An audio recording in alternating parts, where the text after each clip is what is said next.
नस्ताइन। बस बस बस बस, सुने, बस बस बस। अच्छा जी, मैं सबसे पहले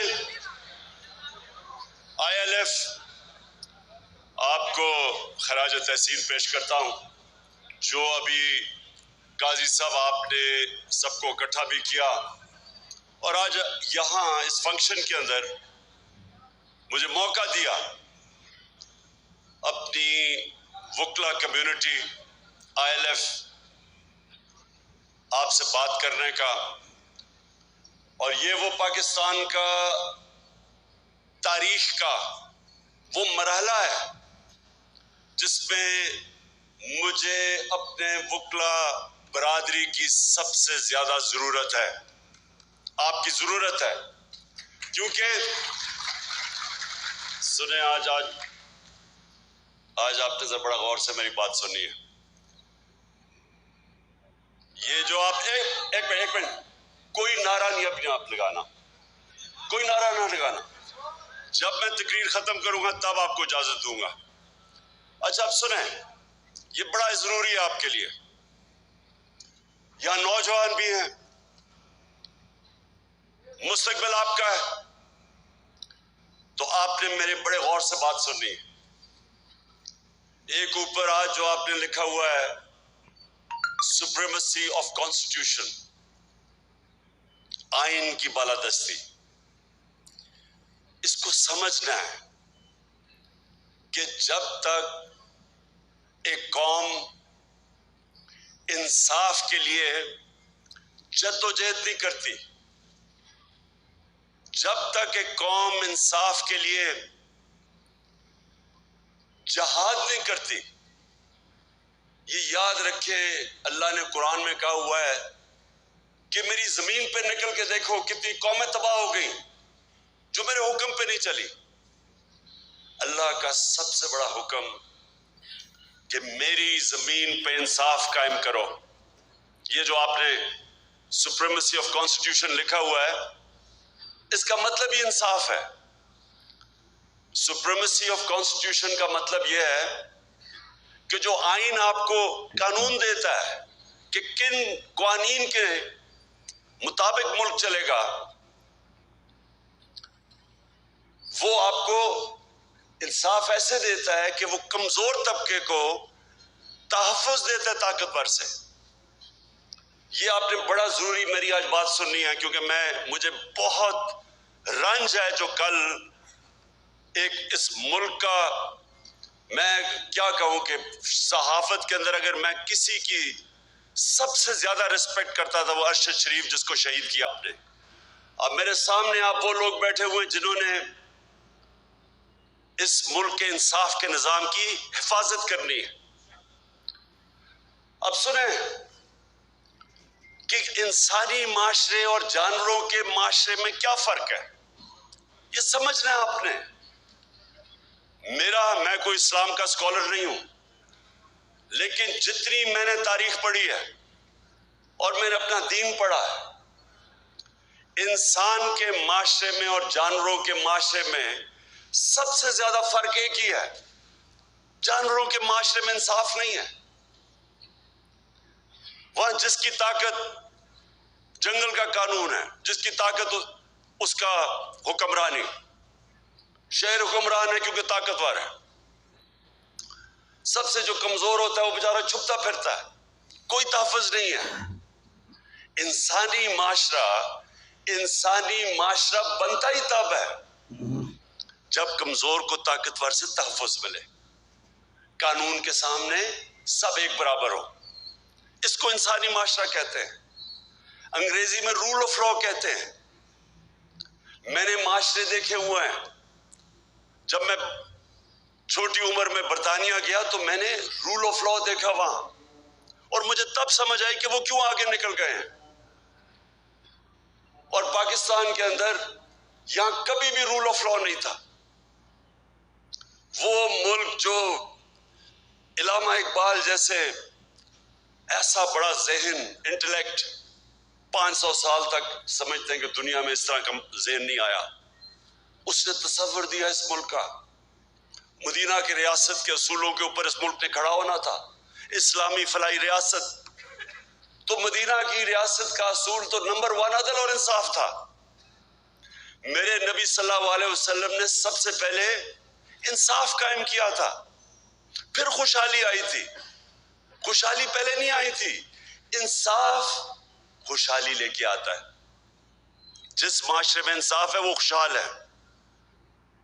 रूल ऑफ लॉ इंडेक्स के अंदर मैं लोगों को बार बार बताता हूं, स्विट्जरलैंड, मैं गया हुआ हूं स्विट्जरलैंड में, मैं अपने सारे गिलगित बल्तिस्तान का इलाका फिरा हुआ हूं। आप यकीन करें कोई मुकाबला नहीं है स्विट्जरलैंड में और हमारे गिलगित बल्तिस्तान में, खूबसूरती में, हर तरह। लेकिन स्विट्जरलैंड दुनिया का सबसे खुशहाल तबका है, मुल्क का सबसे ज्यादा। क्यों? वहां तो कोई वसाइल नहीं है, पहाड़ है, हमारे बेहतर पहाड़ है, खूबसूरती हमारी ज्यादा खूबसूरती है, लेकिन वहां रूल ऑफ लॉ है, कानून की बालादस्ती। जो रूल ऑफ लॉ दुनिया में इंडेक्स होता है उसमें 99.9% है Switzerland rule of law index पे। और वो मुल्क जो वसाइल में अमीर तरीन है, नाइजीरिया, सारे अफ्रीका में सबसे ज्यादा तेल है नाइजीरिया में, गुर्बत की इंतहा है, क्योंकि 7% है वहां रूल ऑफ लॉ। इंसाफ के इंडेक्स में वो 7% है, वो 99% है, वो खुशहाल है। और यही मेरे नबी ने जब मदीना में रियासत सेटअप की थी तो इसलिए सबसे पहला असूल उन्होंने रूल ऑफ लॉ कहा था कि मेरी बेटी भी अगर जुर्म करेगी तो सजा होगी, कोई कानून के ऊपर नहीं है। और बताया फिर कि तुम्हारे से पहले बड़ी कौमें तबाह हुई, जिधर ताकतवर के लिए एक कानून और कमजोर के लिए दूसरा। ताकतवर चोरी करे तो एनआरओ और कमजोर चोरी करे तो जेल में, माशरे तबाह हो जाते हैं। तो आज मैं इस रूल ऑफ लॉ के ऊपर सबसे पहले मैं बात करना चाहता हूं अरशद शरीफ की। एक ऐसा आदमी जो भी उसे जानता था, 2 घर में शहादतें हुई थी, मुहिब वतन पाकिस्तानी, शायद ही कोई पाकिस्तान की इतनी दर्द रखता था जितना ये अरशद शरीफ रखता था। हक और सच पे खड़ा होता था। किस लिए? ज़मीर का सौदा नहीं करता था। सारी सहाफ़ी आज जितने भी हैं सब जानते हैं कि अरशद शरीफ के ज़मीर की कोई कीमत नहीं थी, उसको कोई लिफाफा नहीं दे सकता था। स्टैंड लेने वाला था, हक पे खड़ा हो जाता था, अमर बिल मारूफ, अल्लाह का हुक्म है कि अच्छाई के साथ खड़े हो, बदी के खिलाफ जिहाद करो। माशरे को जिंदा क्या चीज रखती है? जब कौम खड़ी हो जाती है अच्छाई के साथ, जब कौम अच्छाई और बुराई के अंदर फर्क करना खत्म करती है, तबाह हो जाती है कौम। इसलिए अल्लाह ने कुरान में हमें हुक्म दिया हुआ है, कहीं उसने इजाजत नहीं दी इंसान को न्यूट्रल रहने की, कहीं इजाजत नहीं दी। और अरशद शरीफ वो आदमी था जो सच पे खड़ा हो जाता था, पाकिस्तान के इंटरेस्ट के लिए खड़ा हो जाता था। मेरे से कई दफा उसने मेरे इतनी तनकीद की मेरी, जब वो समझता था कि मैं गलत कर रहा हूं। किसी माफिया को नहीं बख्शता था। अपने प्रोग्राम में बार बार ये जो 2 लुटेरे खानदान जिन्होंने मुल्क को 30 साल से लूटा है, हर प्रोग्राम में इनको नंगा करता था, सबूत के साथ। धमकियां मिलती थी, पैसे की ऑफर मिलती थी, लेकिन ना उसको कोई खरीद सकता था, ना डरा सकता था।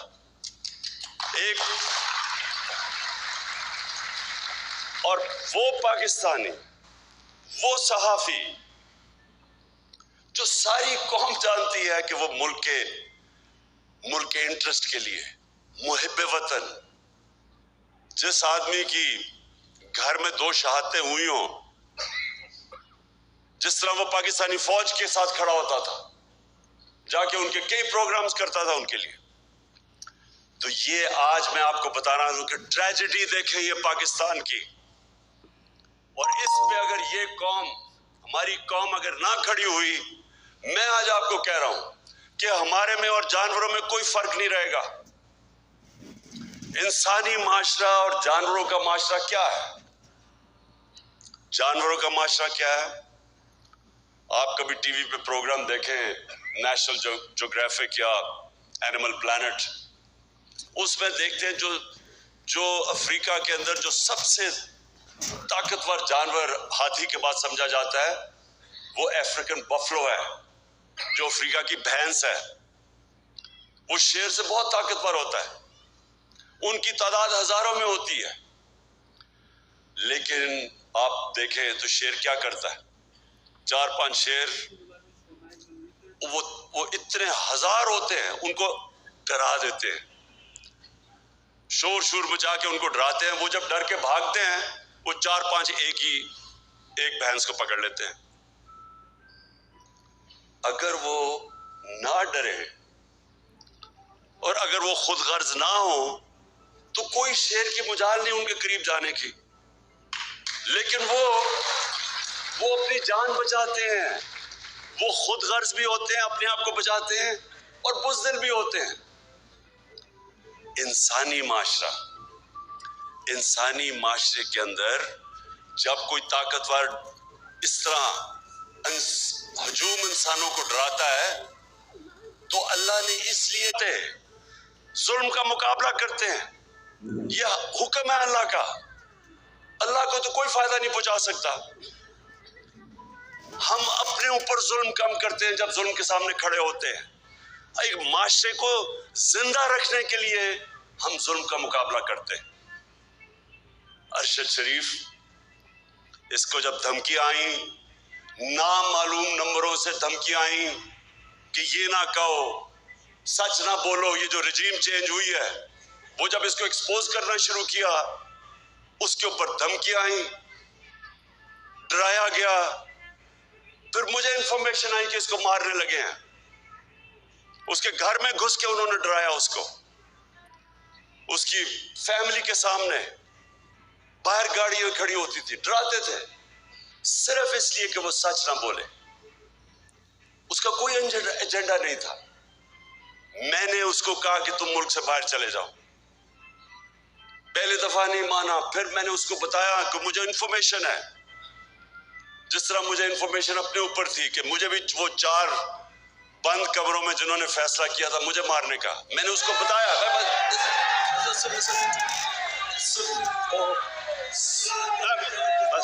बस देखिए, तो वो जब मुल्क छोड़ के गया,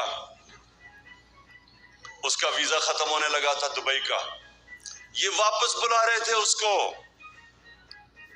कोई इसलिए नहीं कि कोई जुर्म किया उसने, इसलिए कि वो सच ना बोले, उसको वापस बुला रहे थे। और वही करना था उससे जो इन्होंने आजम स्वाति को बंद कमरे के अंदर नंगा करके उसके ऊपर तशद्दुद किया।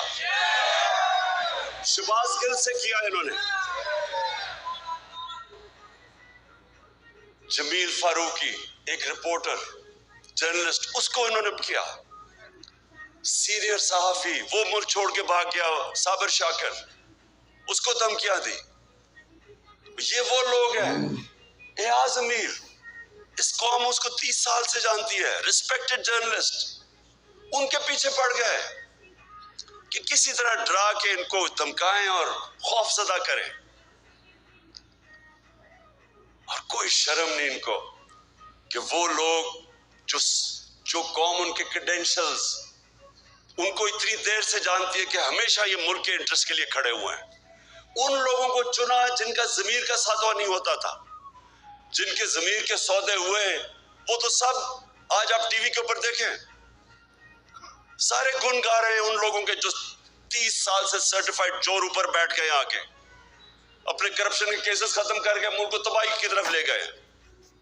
उनके खिलाफ कोई बात करे, ये सारे नामालूम अफराद आके डराते हैं, धमकाते हैं। तो मैं आज अरशद शरीफ, और देखें हम ऐसे हर किसी को शहीद कह देते हैं, हर कोई शहीद नहीं है। मेरी नजर में शहीद वो है जो पता होते हुए कि मेरी जान खतरे में है, वो जब अपने मुल्क की हिफाजत करता है बॉर्डर्स पे, वो शहीद होता है। वो सिपाही शहीद होता है, वो फौजी शहीद होता है, वो पुलिस वाला शहीद होता है। वो पुलिस वाला जब अपनी जान खतरे में डाल के अपने मुल्क की हिफाजत करता है, ये सब शहीद है। लेकिन जो कि कहीं हादसे में मर जाए उसको भी शहीद कह देते हैं, या किसी को कत्ल कर दे शहीद कह देते हैं। अरशद शरीफ शहीद क्यों है? इसको पता था कि इसकी जान खतरे में है, इसको पता था, इसको बार बार वार्निंग्स आ रही थी, मैंने इसको बताया। उसके बावजूद एक दफा ये पीछे नहीं हटा, राय हक से पीछे नहीं हटा, डरा नहीं। और आखिर में ये जो इसको टारगेट किलिंग की गई है, ये जो मर्जी लोग कहें, मुझे पता है कि ये टारगेट किलिंग की गई है इसकी। इसको जो मारा इन्होंने, इसको शहीद किया।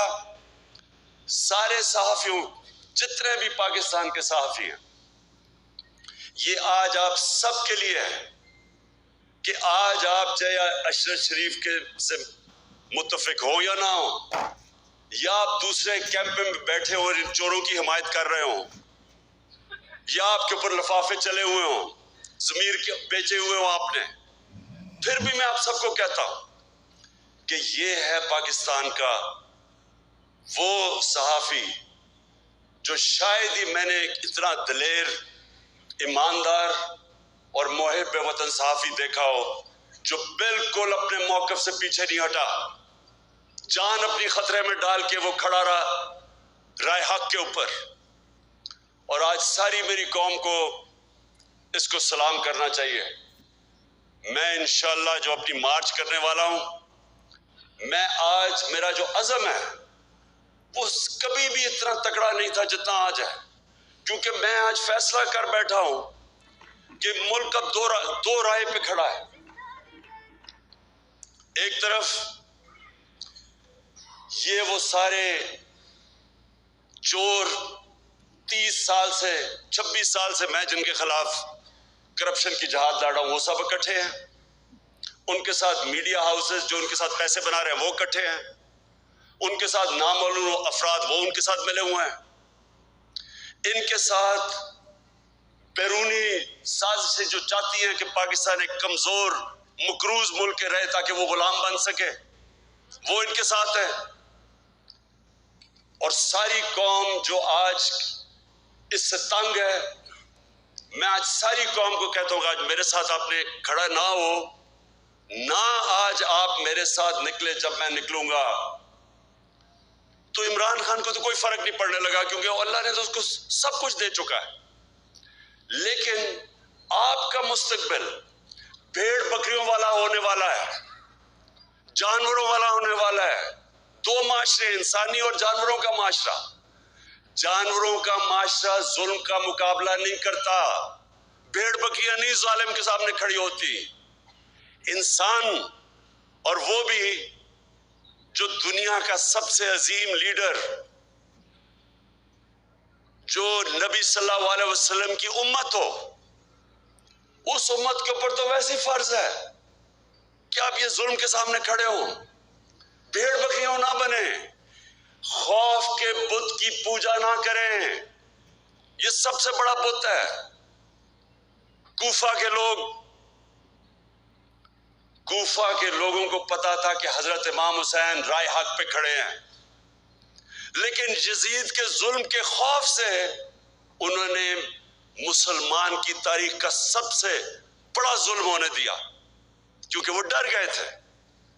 आज ये कौम भी, ये जो हरबे हैं, ये जो लोगों को नंगा करके 75 साल के आजम स्वाति को सोचे नंगा करके उन्होंने टॉर्चर की, किस चीज के ऊपर? कि तनकीद कर दी किसी की, दुनिया में पाकिस्तान का मजाक उड़ा, खौफ फैलाने के लिए, डराने के लिए। एक इस्लामाबाद में जब से एक डर्टी हैरी आया है, डर्टी हैरी वो है, आपने वो फिल्म देखी होगी डर्टी हैरी की, कि वो एक ऐसा कोई स्पाई था जो कि बस बंदूक का सारों को इधर उधर गोलियां मारता फिरता था। उसका नाम डर्टी हैरी रखा हुआ था। ये इस्लामाबाद में एक डर्टी हैरी आ गया, और जब से ये आया है कभी किसी को नंगा करके, वैसे इसको नंगा करने का क्या शौक है?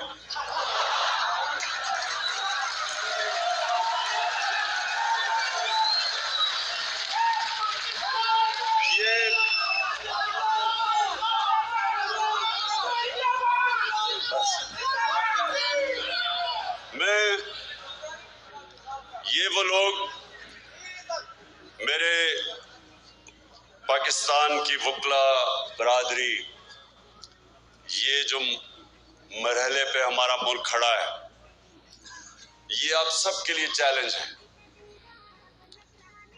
अल्लाह कुरान में कहता है कि मैं तुम्हारे ईमान को बार बार मुश्किलों से आजमाऊंगा, बार बार आजमाऊंगा। वो क्यों कहता है? ला इलाहा इल्लल्लाह मोहम्मद रसूलुल्लाह पढ़ा तो मैं कहा जी मैं मुसलमान हो गया बस। लेकिन वो कहता है मैं तुम्हारे ईमान को आजमाऊंगा मुश्किलों से, ताकि पता चले कि कितने पानी में है। ये है अब इस मुल्क के लोगों की ईमान की आजमाइश। ला इलाहा इल्लल्लाह के नारे पे मुल्क बना था। अल्लाह हम तेरे सिवा किसी के सामने नहीं झुकते। क्या हम अब ये जुल्म के बुत के सामने झुकेंगे? कि ये जो इन्होंने अरशद शरीफ से किया डराने के लिए बाकियों को, वो जिस तरह शेरनी वो हमला करते हैं, डराते हैं लोगों को, ये भैंसों को, अफ्रीकन बफलो को, वो सब भाग जाती है, फिर पकड़ लेता है एक को। ये भी एक को पकड़ रहे हैं, कभी किसी को पकड़ लिया, कभी किसी को पकड़ लिया। मैं इनके सामने निकलूंगा और इंशाअल्लाह जब तक मैंने फैसला किया है, मेरा फैसला है, जब तक मैं जिंदा हूं मैं इन जालिमों का मुकाबला करूंगा। और आपने सबने इस पे शिरकत करनी है, क्योंकि याद रखें अल्लाह ने न्यूट्रल रहने की किसी को इजाजत नहीं दी। या एक तरफ हो या दूसरी तरफ हो, या इन डाकुओं के साथ हो और या राह हक पे चलो, इनके सामने खड़े हो। तो आपके ऊपर खास जिम्मेदारी है। आप है पाकिस्तान की वो कम्युनिटी जो जानती है इंसाफ क्या है, रूल ऑफ लॉ क्या है। आप वो लोग हैं जिनके ऊपर आम आदमी से ज्यादा जिम्मेदारी है, और इसलिए आपने अब मेरे साथ चलना है। और इस मुल्क में जो मैं 26 साल पहले निकला था इंसाफ की तहरीक इंसाफ, इस मुल्क में इंसाफ कायम करने के लिए आप सब ने मेरे साथ खड़े होना, शुक्रिया। जुल्म के सामने सर नहीं झुकाते, जुल्म का मुकाबला करते हैं। यह हुक्म है अल्लाह का, अल्लाह को तो कोई फायदा नहीं पहुंचा सकता। हम अपने ऊपर जुल्म कम करते हैं जब जुल्म के सामने खड़े होते हैं। एक माशरे को जिंदा रखने के लिए हम जुल्म का मुकाबला करते हैं। अरशद शरीफ, इसको जब धमकी आई, नामालूम नंबरों से धमकी आई कि ये ना कहो, सच ना बोलो, ये जो रजीम चेंज हुई है, वो जब इसको एक्सपोज करना शुरू किया, उसके ऊपर धमकियां आई, डराया गया। फिर मुझे इंफॉर्मेशन आई कि इसको मारने लगे हैं। उसके घर में घुस के उन्होंने डराया उसको, उसकी फैमिली के सामने। बाहर गाड़ियां खड़ी होती जिनके ऊपर आम आदमी से ज्यादा जिम्मेदारी है। और इसलिए आपने अब मेरे साथ चलना है। और इस मुल्क में जो मैं 26 साल पहले निकला था इंसाफ की तहरीक इंसाफ, इस मुल्क में इंसाफ कायम करने के लिए आप सब ने मेरे साथ खड़े होना, शुक्रिया। जुल्म के सामने सर नहीं झुकाते, जुल्म का मुकाबला करते हैं। यह हुक्म है अल्लाह का। अल्लाह जिनके ऊपर आम आदमी से ज्यादा जिम्मेदारी है, और इसलिए आपने अब मेरे साथ चलना है। और इस मुल्क में जो मैं 26 साल पहले निकला था इंसाफ की तहरीक इंसाफ, इस मुल्क में इंसाफ कायम करने के लिए आप सब ने मेरे साथ खड़े होना। शुक्रिया। जुल्म के सामने सर नहीं झुकाते।